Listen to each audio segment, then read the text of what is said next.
The international break is over. The Premier League is back in the hot seat. My name is Nathan Quao, and it's time for our weekly preview. Match week 8 is upon us, and it features a superstar clash at Anfield.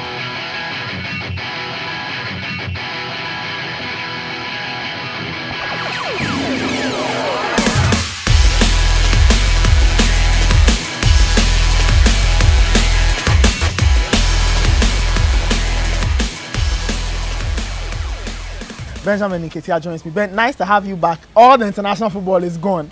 It's good to be back. It's great to be back. I miss the Premiership. The international football has a drag about it. Yes, a it does. tired feel about it. It does. The Premiership is buzzing, and so I'm ready to go. It's all drama, but let's start off from Stamford Bridge, where two former champions meet. So Leicester, they have started the season struggling, and Chelsea, they are trying to get that piece back together. It's a clash of two men who know each other very well. Antonio Conte against his uncle or granddad, as somebody would say, Claudio Ranieri. Chelsea versus Leicester, our first game on Saturday. Well, I think that Chelsea's season has been hot and cold. Okay.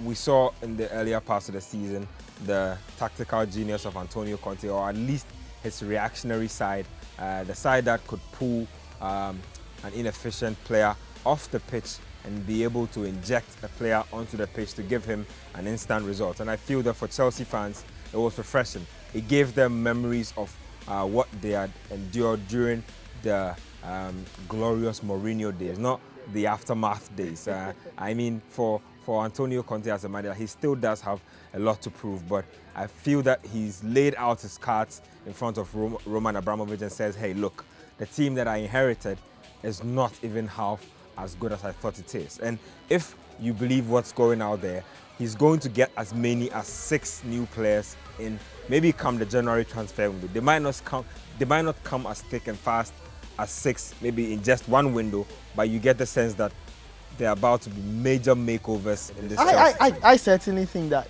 Conte, like you said, I think it's a good deal telling the owner what he wants. But more importantly, he's laid out a tactical plan. We saw him play 3 at the back the other weekend. And I feel he needs to just go with what works. It's either his way or the highway, because I don't see why he should be pampering these guys. They are world-class players, professionals. I feel they need to do more. But for Leicester, how are they going to approach this game? They got a 1-1 draw towards the back end of last season. That was a week after they had won the Premier League and everything was easy. Now they need to go there and actually get a very good result if they can put up any kind of defense, in terms of their Premier League holding.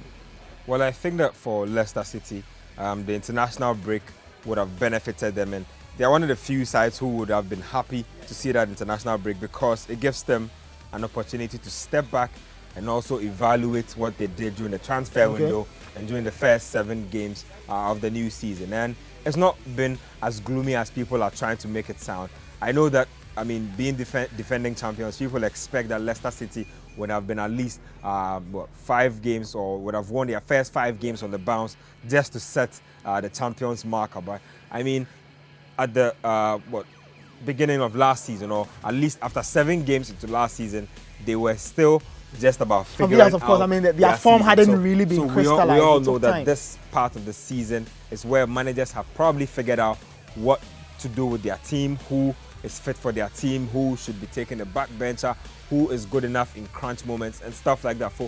I'm happy for Leicester. We've seen Islam Slimani wet his feet already. Yes. He got a goal in his debut. He's looked dangerous. We've seen Riyad Mahrez actually also get at it. I feel that he's shown us a bit of the same thing, only that he's been less efficient. You get the sense that defenders are a bit more aware of his presence now as a player. He won't take as many people by surprise. But then again, I feel can they survive at Stamford Bridge? They will survive at Stamford Bridge. They've kept 3 clean sheets so far this season. But they failed at Old Trafford. Yes, they did fall at Old Trafford, but I'm saying that they still have kept 3 clean sheets, and that's a big deal, judging from the fact that they haven't had their top-notch goalkeeper in all those games that they've played so far. So there are positives and lows also for Leicester City. So you think they will survive? I think that the final piece of the jigsaw for them this season is for Claudio Ranieri to find a tactic that fits, and to find possibly a make that fits his team long term. But that's what we saw last season. You could see that Leicester could go 10, 11, 12 matches to they didn't have a plan. Exactly, they the same worked and lineup everything. with 10 games. It's exactly the sort of familiarity your players need to build chemistry. Now, new players are in, new ideas have been inculcated. They need to build chemistry, and that's what they need. Well, we'll see how it goes. So, Leicester City traveled to Stamford Bridge, and like we said, last season ended 1-1, but that was in a very different context. This season, both teams need to get a win, else the title challenge could become a lot more complicated than we expected. But you spoke about new men, Ben, and there's a new man in the Premier League already. Francesco Guidolin happens to be our first casualty. He didn't win my vote. I thought it was going to be Slaven Bilic or Mark Hughes or David Moyes. Guidolin is gone. In comes American Bob Bradley, and his first test is at Arsenal. We know what Arsenal have become, a very good team. They win games, they play well, but let's talk about Bob Bradley just briefly. How is he going to make it, and can he get this Swansea team to start digging out results to save them? I think that his first major task will be to give Swansea an identity. I feel that since they moved on from Brendan Rodgers, they've not had an identity.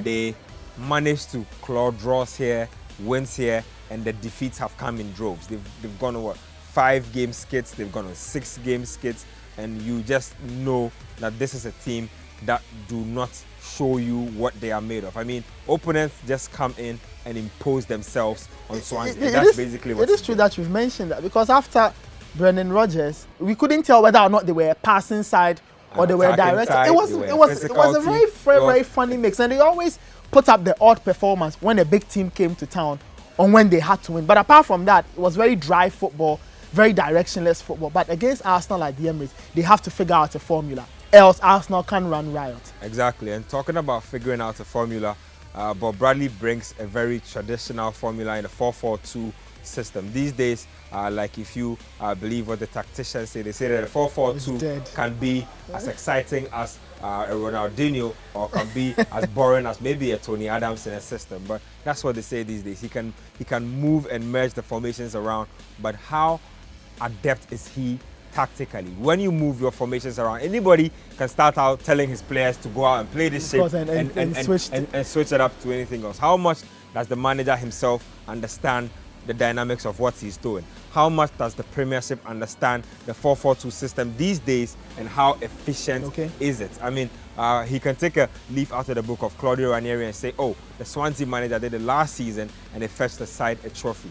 You look at what Leicester manager, yes, I mean, if you look at what Swansea have to offer right now, I think that we are probably looking at one of the poorest sides in terms of talent base in the Premiership. They just do not have the quality to be able to do it. And I feel that Francesco Guidolin, as harsh as we might all be, was managing to squeeze water out of stone. You look at the games he's played so far. He had played some really tough encounters. He had played Manchester United, like you said already. They had Man City to think about. He had played Man City twice in the league and cup, and then there was Liverpool the last time. So putting it all together, can Swansea get their win?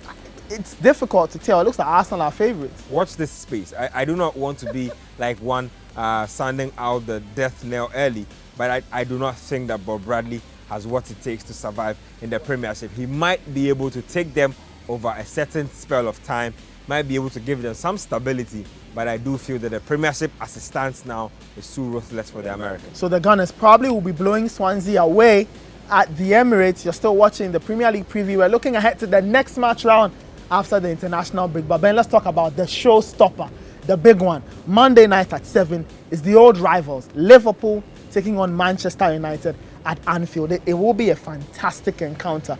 And not because it's Liverpool and Man United, but both teams need this win to say something to every other team in the league.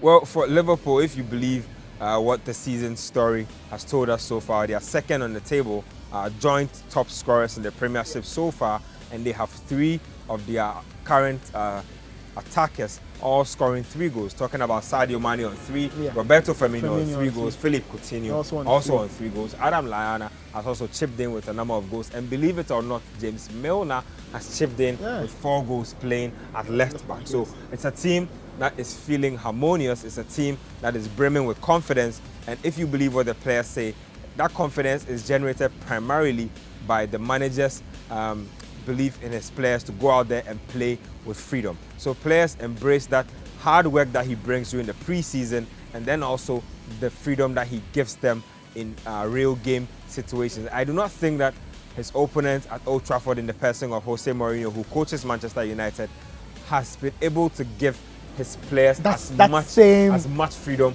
as they would require to play the eye-catching football that the Old Trafford. Was he always going to give this? Was it not a matter of a manager who is defensively solid and will not allow his team to try their own things on the pitch?